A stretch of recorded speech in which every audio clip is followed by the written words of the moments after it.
கிறிஸ்தேசுக்குள் பிரியமான அன்பு சகோதர சகோதரிகளே, உங்கள் யாவருக்கும் பிதாவான தேவனாலும் ஆண்டவராகிய இயேசு கிறிஸ்துவனாலும் கிருபையும் சமாதானம் உண்டதாக இந்த காலையில் அன்பின் வாழ்த்துக்களோடு கூடிய இந்த நாளுக்குரிய ஒரு தியான பகுதிக்குள்ள நம்ம கடந்து செல்லலாம். அதற்கு முன்பாக ஒரு சிறு ஜெபத்தை கூட நம்ம ஜெபிக்கலாம். ஜெபிப்போம். சர்வ வல்லமுள்ள தகப்பனே, வானத்துக்கும் பூமிக்கும் நல்ல ஆண்டவரே, கிருபையும் இரக்கமும் பரிசுத்தமும் நீதியும் இருந்த எங்கள் ஜீவனுள்ள ஒன்றான தகப்பனே, உமக்கே ஸ்துதி கனத்தை நாங்கள் செலுத்துகிறோம் ஆண்டவரே. இந்த நாளிலுமாக எங்களுக்கு ஜீவனை கொடுத்து உம்மை காணும்படி நீ கிருபை செய்தபடியால் உமக்கு நன்றி செலுத்துகிறோம் ஆண்டவரே. தகப்பனே, ஒவ்வொரு நாளும் இந்த சத்தியத்தினால போஷித்து எங்களை வழிநடத்தி அநேக நாச மோசங்களுக்கு விலக்கி கோழி தன் குஞ்சுகளை எப்படி பராமரிக்குதோ அவ்விதமாக உம்முடைய சத்தியத்தினால எங்களை பராமரித்து எங்களை வழிநடத்தி ஆசீர்வதித்து வர்றதுக்காக உமக்கு நன்றி ஆண்டவரே. இந்த காலை வேளையிலுமாக ஆண்டவர்களாக ஒன்று சேர்த்து உம்முடைய உன்னதமான சத்தியங்களையும் தகப்பனே மன்னாவையும் குணலட்சத்துக்கான அநேக விஷயங்களையும் தியானிக்கும்படி கிருபை செய்தபடியாக நமக்கு நன்றி செலுத்துகிறோம் ஆண்டவரே. இந்த வேளையில கொடுக்கிற ஒவ்வொரு வார்த்தையும் கேட்டு அதை இருதயத்திலே உணர்ந்து உமக்கு பிரியமான வாழ்க்கை வாழ எங்களை நீர் வழிநடத்த ஆண்டவரே. இந்த ஒரு கூடிய சமூகத்துல வைக்கிறோம். நம்மளுக்கு ஒவ்வொரு சகோதர சகோதரி கூட ஆசீர்வதியா தகப்பனே. இந்த கூடுகை முதல்ல இருந்து கடைசி வரை உங்களுடைய சித்தத்தின்படி ஆசீர்வதியம். இந்த ஒரு சிறு ஜெபத்தை கூட எங்கள் ஆண்டவரும் ரட்சகருமாய் இருக்கிற கிறிஸ்துவின் விலையேற பெற்ற நாமத்தில் கேட்கிறோம். எங்கள் ஜீவனுள்ள நல்ல தகப்பனே, ஆமென். கிறிஸ்துவுக்குள் பிரியமான சகோதர சகோதரிகளே, நாளுக்குரிய ஒரு மன்னா பகுதி கூட நம்ம வாசிக்க கேட்கலாம். செப்டம்பர் 30 வசனம் 2 கொரிந்தியர் அதிகாரம் 14வது வசனம். கிறிஸ்துவனுடைய அன்பு எங்களை நெருக்கி ஏவுகிறது. இதனுடைய விளக்கம் ரீப்ரிண்ட் 31:50. அன்பை குறித்து மட்டும் விவரிப்பது கூடாததாக காணப்படுகிறது.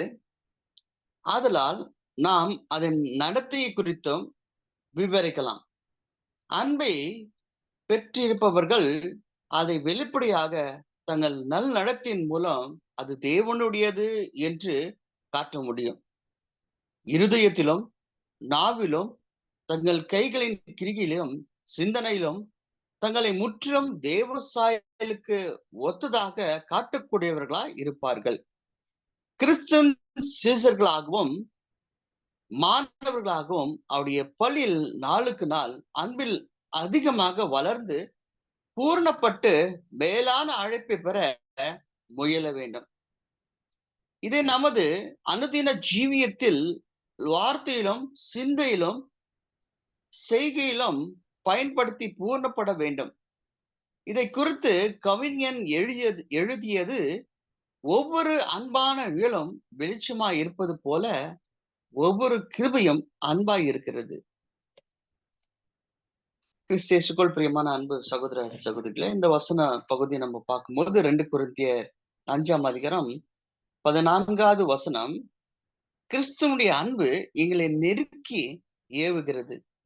அப்ப இந்த ஒரு வசன பகுதியை நம்ம பார்க்கும்போது அப்போஸ்தலர் பவுல் கிறிஸ்து காட்டிட்ட தேவன் காட்டிட்ட இந்த அன்பை ருசி பார்த்து அனுபவ ரீதியாக சொல்லிட்ட ஒரு வசன பகுதி.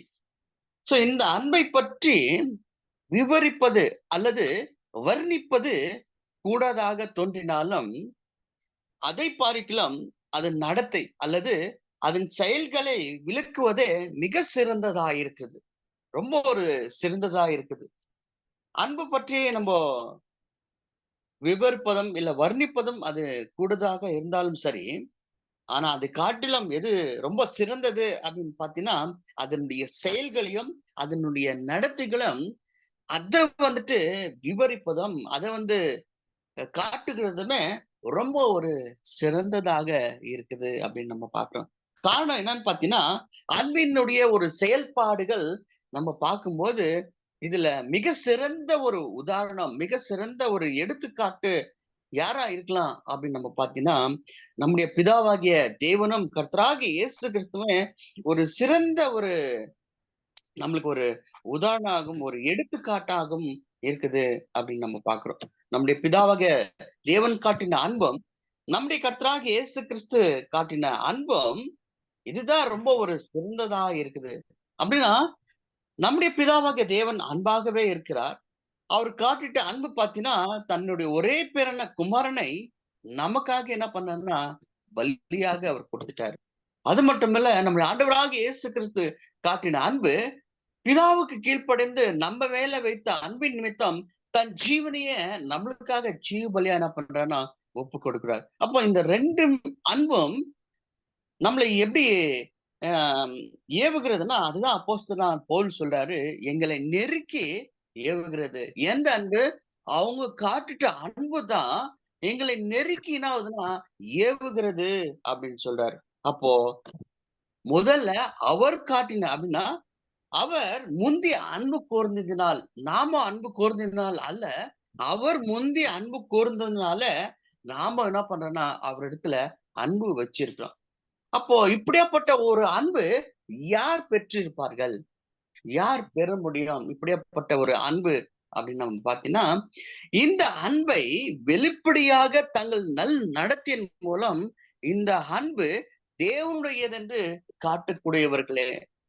அப்படின்னா இந்த அன்பு யாரால பெற்றுக்கொள்ள முடியும்? யாரால இந்த அன்புல நிலை நிற்க முடியும் அப்படின்னு பார்த்தீங்கன்னா, அவங்க எந்த அளவுக்கு இந்த அன்பு அவங்க காட்டினாங்களோ, அதே அன்புல வெளிப்படையாக யாரெல்லாம் நல்ல நடக்கையின் மூலம் அதை காட்டுறாங்களோ, அவங்கதான் வந்துட்டு இந்த அன்பை என்ன பண்ண முடியும்னா பெற முடியும். இந்த அன்புல என்ன பண்ண முடியும்னா நிலை நிற்க முடியும் என்று நம்ம பார்க்கிறோம்.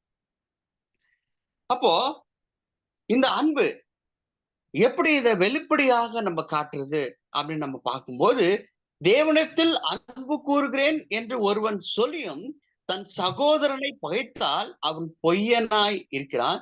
தன் கண்ட சகோதரனிடத்தில் அன்பு கூறாமல் காணாத தேவனிடத்தில் எப்படி அன்பு கூற முடியும்?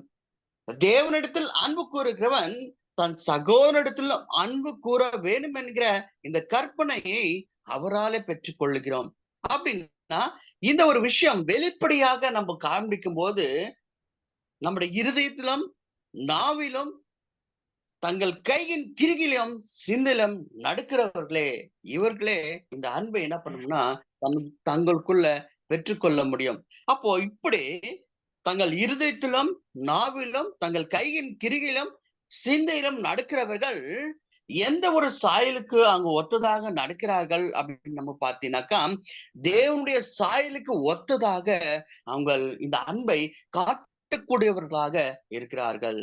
அப்போ முக்கியமாக நல்ல நடத்தியின் மூலம் இருதயத்திலும் நாவிலும் தங்கள் கைகளின் பிரயாசத்திலும் சிந்தையிலும் இந்த அன்பு நம்ம என்ன பண்ண முடியும்னா வெளிப்படையாக நம்ம காட்ட முடியும் என்று நம்ம பார்க்கிறோம். அப்போ இந்த அன்பை நம்ம எப்படி நமக்குள்ள வளர்த்துக் கொள்கிறது? சோ அன்பின் ஒரு செயல்பாடு முறைகளை நம்ம பார்த்தோம், எப்படி நம்ம செய்யணும். ஆனா இந்த அன்பை நமக்குள்ள நம்ம எப்படி நம்ம வளர்த்தி கொள்ள முடியும் அப்படின்னு நம்ம பார்த்தீங்கன்னா, கிறிஸ்துவின் பள்ளியில நம்ம வளர்த்தி கொள்ளலாம். யாரெல்லாம் அந்த ஒரு கிறிஸ்துவின் பள்ளியில இருக்கிறாங்களோ அவங்க இந்த ஒரு அன்பை என்ன பண்ணலாம் நாளுக்கு நாள் வளர்த்தி கொள்ளலாம் என்று நம்ம பார்க்கிறோம். அப்போ கிறிஸ்துவின் பள்ளியில சீஷர்களாகவும் மாணவர்களாகவும் அவருடைய பள்ளியில நாளுக்கு நாள் விசுவாசத்துல கிறிஸ்து நம்முடைய இருதயங்களில் வாசமா இருக்கவும் நாமோ அவருடைய அன்பில வேரூன்றி நிலை பெறவும், அது மட்டுமல்ல கிறிஸ்துடைய அன்பின் ஆழம் அகலம் நீளம் உயரம் என்னதென்று உணர்ந்து நாளுக்கு நாள் அன்பில அதிகமாய் வளர வேண்டும். அப்போ யாரெல்லாம் கிறிஸ்துவின் பள்ளியில மாணவர்களாக சீசர்களாக இருக்கிறாங்களோ அவங்க இப்படியாப்பட்ட ஒரு அன்பு உணர்வாங்க. அவருடைய அன்பு உயரம் என்னதென்றும் அகலம் என்னதென்றும் நீளம் என்னதென்றும் ஆழம் என்னதென்றும் என்ன பண்ணுவாங்கன்னா எங்க இது உணர முடியும் அப்படின்னு பாத்தீங்கன்னா கிறிஸ்துவின் பள்ளியில தான் இப்படியாப்பட்ட ஒரு விஷயங்களை அவங்க உணர முடியும். இந்த அன்பு எவ்வளோ ஒரு ரொம்ப ஒரு மேலானதாக இருக்குது என்று எங்க இவங்க கத்துக்க முடியும் அப்படின்னு பாத்தீங்கன்னா கிறிஸ்துவின் பள்ளியில தான் கத்துக்க முடியும். அப்போ ஒருவேளை கிறிஸ்துவின் பள்ளியில நம்ம இல்லைன்னா கண்டிப்பா இந்த அன்பை நம்ம என்ன பண்ண முடியாதுன்னா உணர முடியாது அப்படின்னு நம்ம பார்க்கிறோம். அப்ப இந்த ஒரு கிறிஸ்துவன் பள்ளியில எவ்வளவுக்கு எவ்வளவு அதிகமாக கிறிஸ்துவை நம்ம நேசிக்கிறோமோ அவ்வளவுக்கு அவ்வளவு அதிகமாக அவருடைய வார்த்தைகளை நம்ம கடைபிடிப்போம்.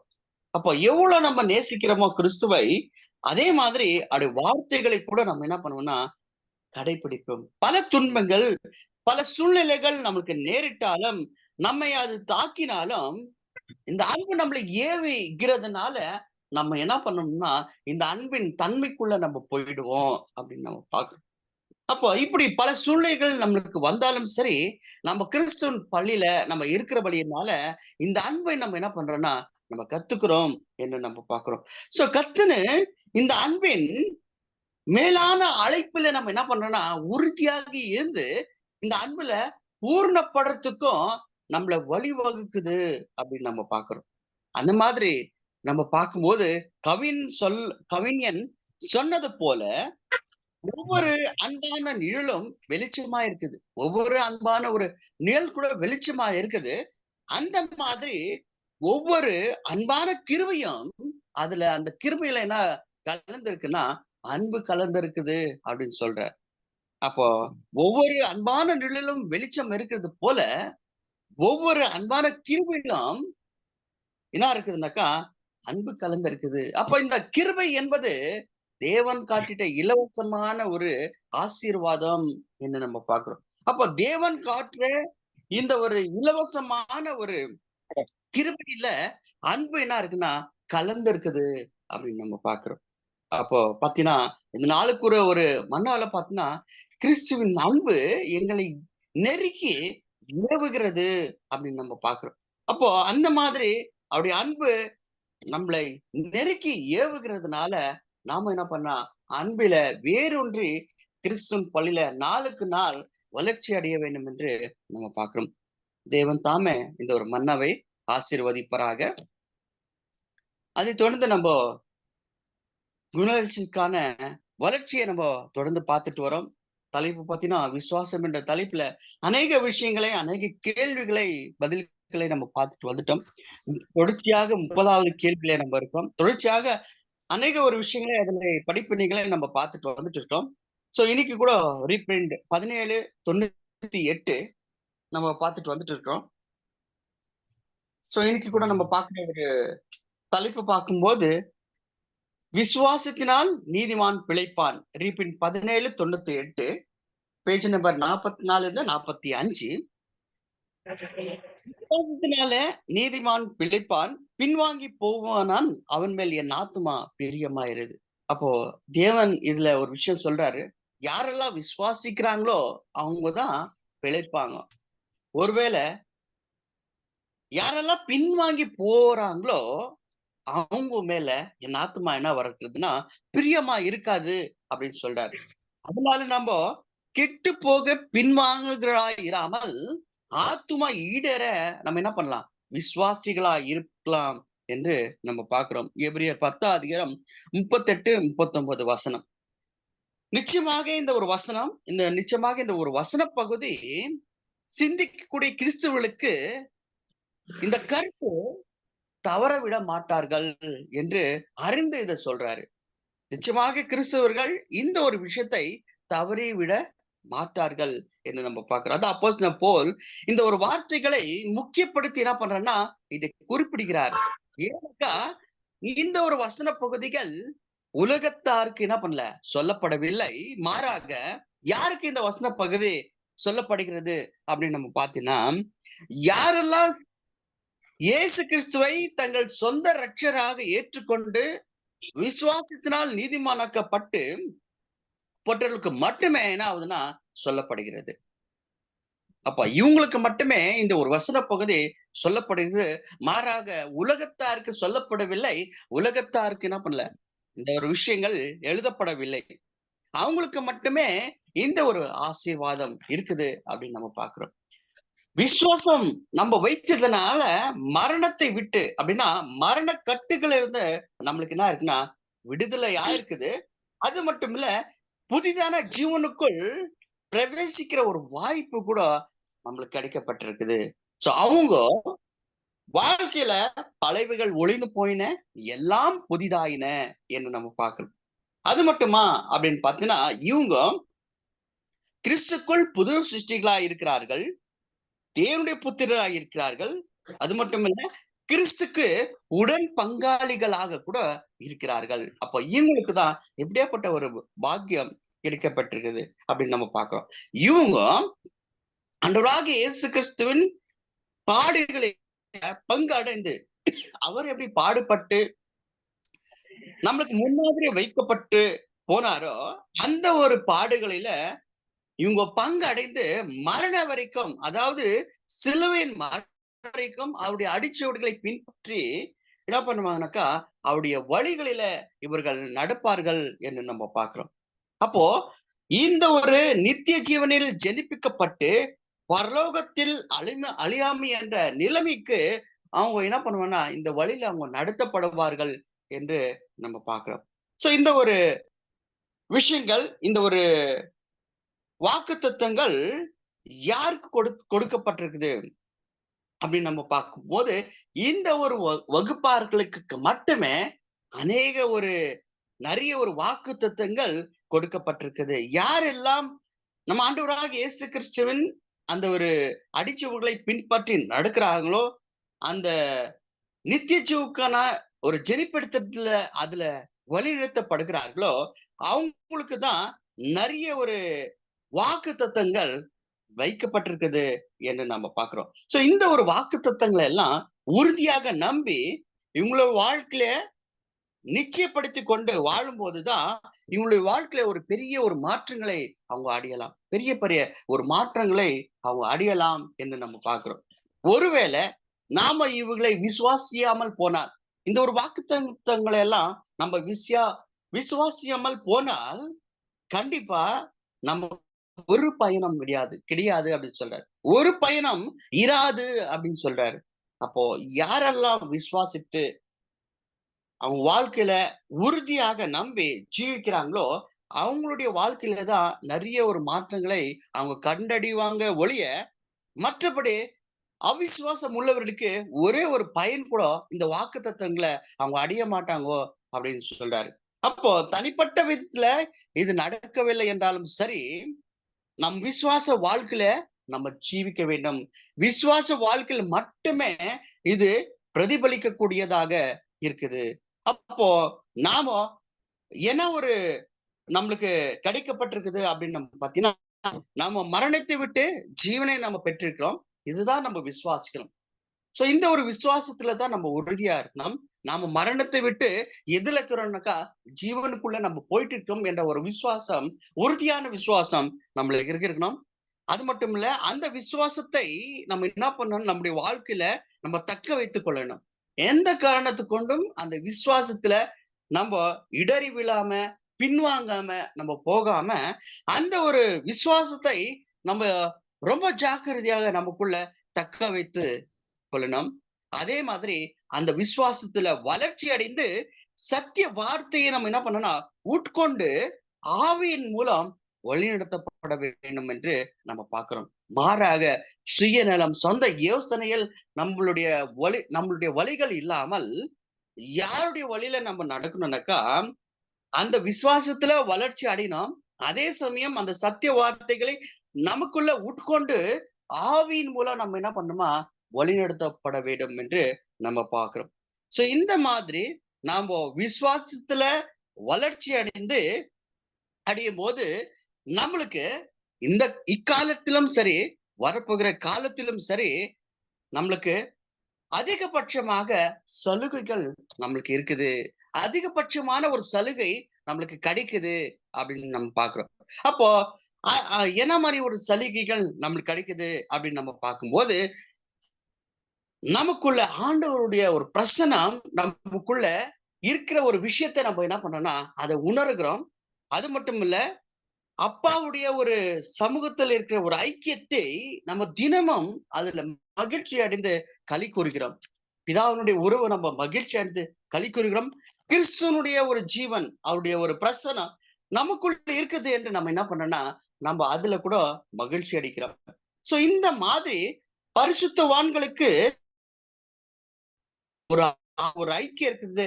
பரிசுத்த ஆவியின் அச்சாரம் நம்மளுக்கு இருக்குது. அதே சமயத்துல தேவனுடைய புத்திரர் என்று சாட்சி பெறுகிறவர்களாக இருக்கிறோம். அப்போ யாரெல்லாம் இந்த மாதிரி ஒரு வாழ்க்கையை வாழ்றாங்களோ அவங்களுக்கு தான் ஒரு இந்த ஒரு பரிசுத்தவான்களுக்கு வசனத்தின் மூலம் ஒரு ஆறுதல் இருக்குது, ஒரு ஐக்கியம் இருக்குது.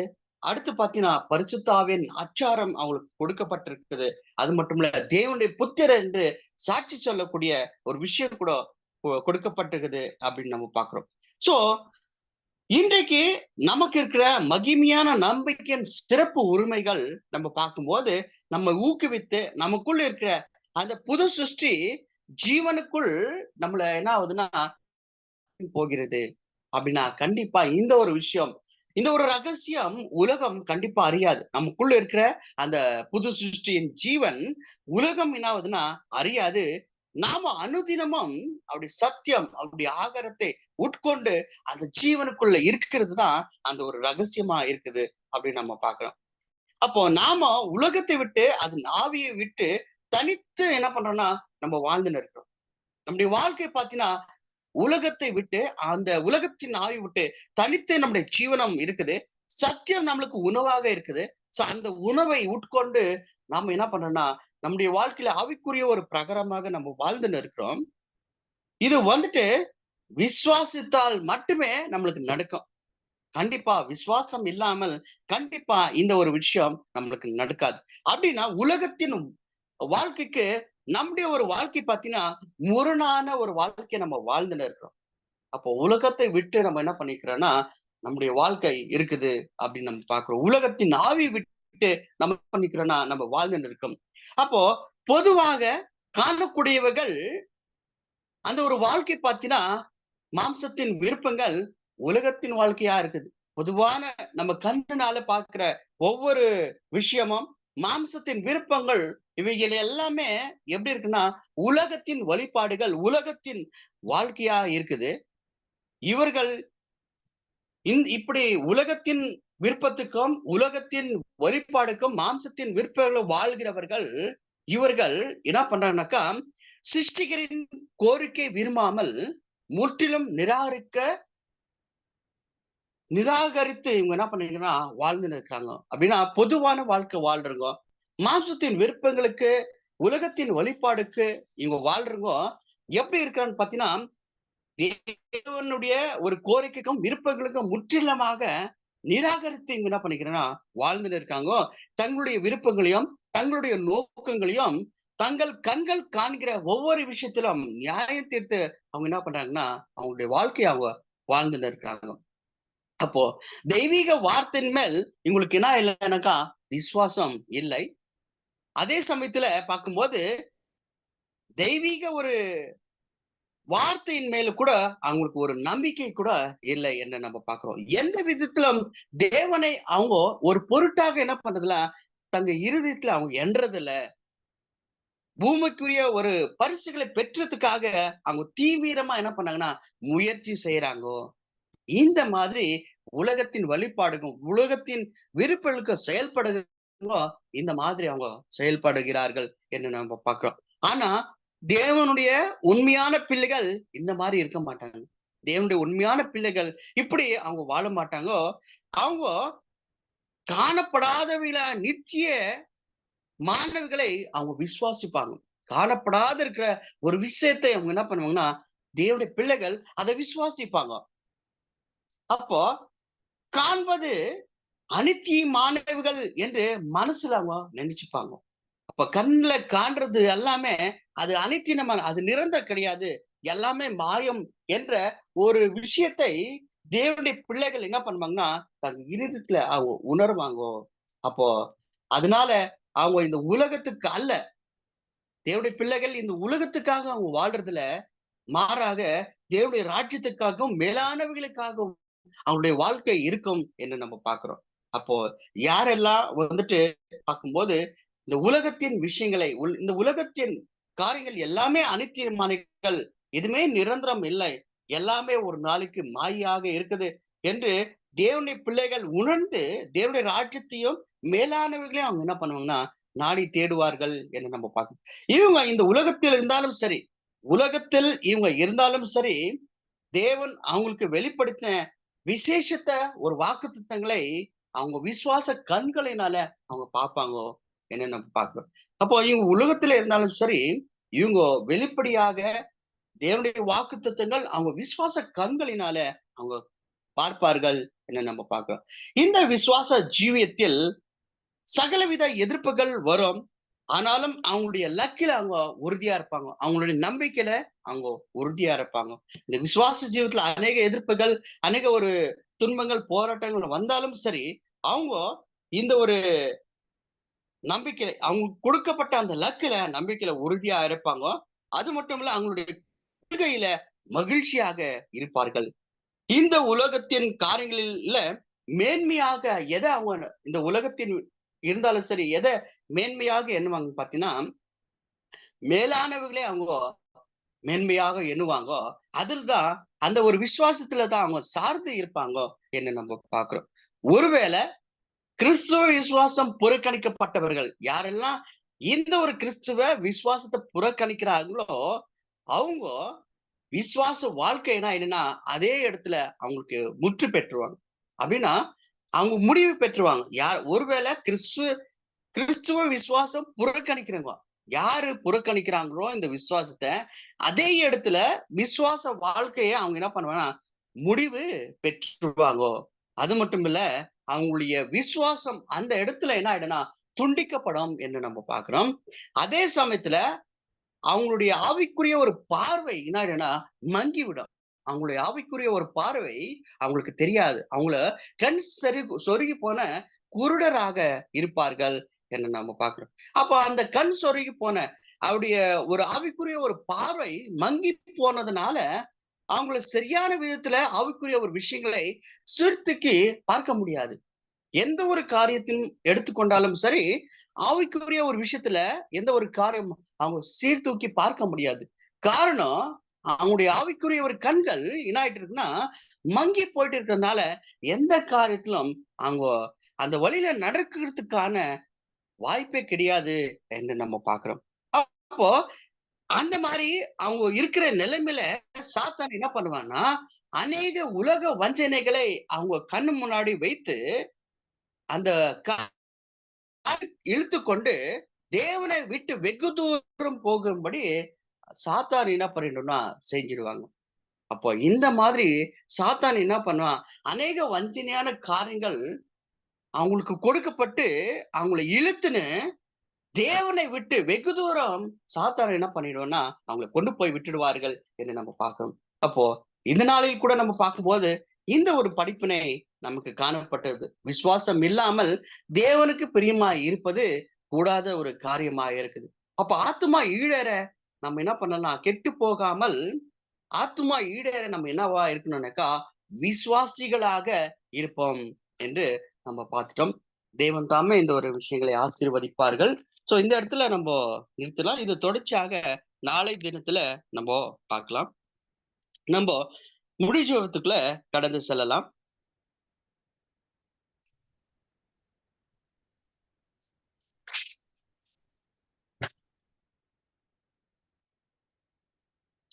நம்ம மதில இருக்க சகோதரி எம்.கே. தினகரன் அவரை ஜெபிக்கும்படி அன்பாக கேட்டுக்கொள்கிறோம். சகோதரி எம்.கே. தினகரன்.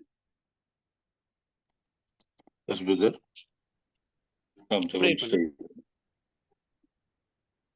நாம் ஜெபம் செய்வோம்.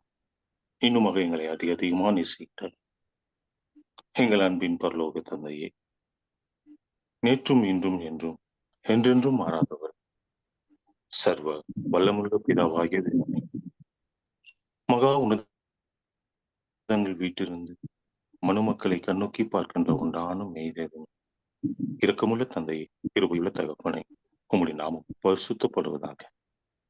உம்முடைய நேசகுமாரனும் அன்பின் குமாரனும் எங்கள் இரட்சகரும் எங்கள் மீட்பரும் எங்கள் தேவாதிபதியும் இயேசு கிறிஸ்துவின் வழியாக சுதிகளையும் சோத்திரங்களையும் நன்றிகளையும் எடுக்கிறோம் தந்தையே. இந்த அருமையான ஆசீர்வதிக்கப்பட்ட நாளுக்காகவும் மகிமை நேரத்துக்காகவும் நிமிஷத்துக்காகவும் நன்றி ராஜா. இரவெல்லாம் காத்திய ஐயா நன்றி. புதிய நாளை தந்தீரே, எங்களை வெகு செய்த கிருபைகளுக்காகவும் நன்றி தந்தை. தந்தையே, கடந்த 9 மாதங்கள் இந்த லாஸ்ட் நாளும் வரப்போருகிற இந்த மாதத்தையும் முழுத்தில் வைக்கிறோமா. நீர் என்ன வைத்திருக்கிறது? உங்களுடைய சித்தம், உங்களுடைய தயவு, உங்களுடைய பராமம் எங்களுக்கு மேலுக்கு மேலிருந்து ராஜா. தந்தையே, எங்கள் குறையில் மனஸ்தாபப்படுகிற காரியங்கள், இருதயத்தின் கீழான சிந்தனைகள், அன்பற்ற பார்வைகள், வார்த்தைகள், மீட்டிமைகள், மாயம்பலங்கள், உலகத்துக்குரிய காரியம், இப்படிப்பட்ட செயலை எங்களுக்கு தந்தார் தந்தையை தயவாய் மன்னித்து, புரிவு தயவாய் மன்னித்து, உமது நேசகுமார் விலையேற பெற்ற ரத்தத்தினால் அனுதினமும் கழுவி சுத்திகரித்து பராமரித்து பாதுகாத்து, இனி இப்படிப்பட்ட செயலாம் எங்கள் உள்ளத்தில் வராதபடி மகிழ்ச்சி மிகவும் தாழ்மை கேட்டுக்கொள்கிறோம் தந்தையை தயவாய் மன்னியும் தந்தையை. கேட்ட இந்த 2 பகுதியில் எங்கள் இருதயத்தில் வைத்து இதையே நாங்கள் முதன்மையாக வைத்து வாழ வளர நம்முடைய பரிசுத்த ஆவியினால் எங்களை பலப்படுத்தும், திடப்படுத்தும், சீர்படுத்தும், சிறப்படுத்தும், நிலைப்படுத்தும், விட்டுவிடாதபடி அருள். உமை இன்றி அணுவேதும் அசையாதப்பா, துணை இன்றி எங்களால் ஒன்றும் செய்ய முடியாதப்பா. இது எங்களால் உண்டாகாமல் உம்முடைய குமாரனும் உண்டாகி தந்தை. தந்தையே, இந்த பாடத்தை தயார் செய்த சகோதரம் இடத்தில் வைக்கலாம். அவரை இன்னும் மேன்மேலும் ஆஸ்வதித்து உம்முடைய சித்தம் போல் பயன்படுத்தும். ஒரு சகோதரரும் முடித்து எங்களையும் உம்முடைய சித்தம் போல் பயன்படுத்தும். துதி, கனம், மகிமை யாவும் ஒரு செலுத்துகிறோம். நன்றி என்று சொல்லுகிறோம். நகரே செய்த எல்லா நன்மைகளும் இந்த அடியேன் ஜெபத்தை எங்கள் மீட்பரும் எங்கள் இரட்சகரும் அருமை போதவரும் அருமை ராஜாவும் இயேசு கிறிஸ்து இன்ப நாமத்தில் ஜெபிக்கிறோம் எங்கள் ஜீவனுள்ள அருமை நல்ல தந்தையே. ஆமென். Thank you, brother.